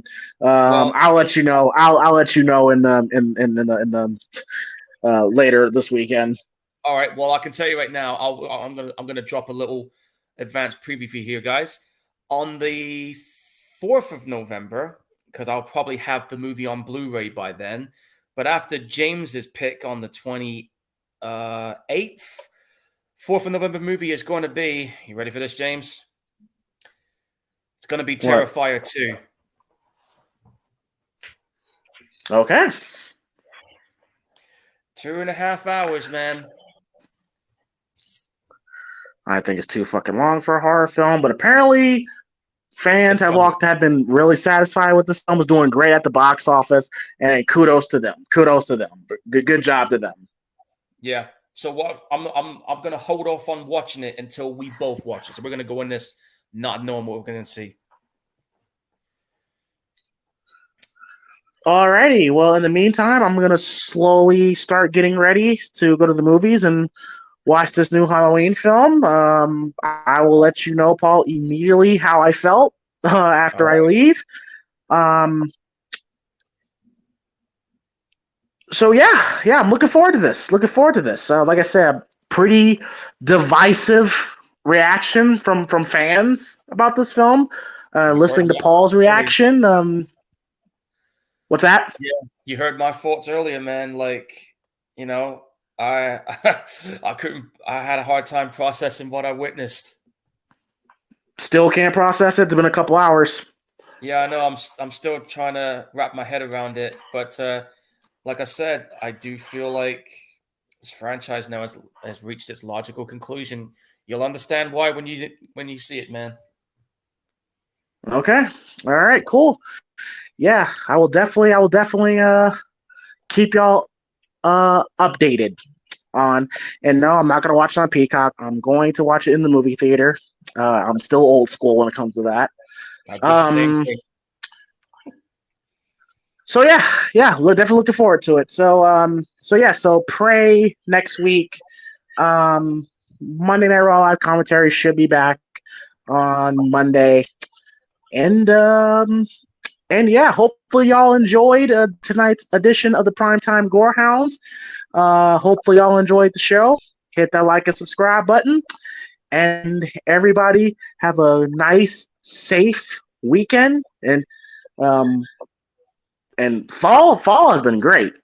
Like fall has been great so far. Like horror movie that's been playing, and just recently passed my birthday a couple days ago. So 29 years old. So my last year of my 20s, so I'm gonna go hard in this whole year. Well, and December, I'll be 39 in December. Be my last year's my 30. No, still young. Yeah. We got some time left. But yeah, so yeah, everyone have a good night, and then we will see y'all next week. Peace. Laters.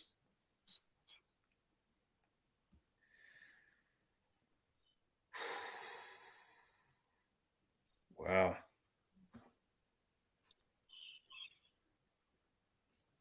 Hang on. It's still winning life.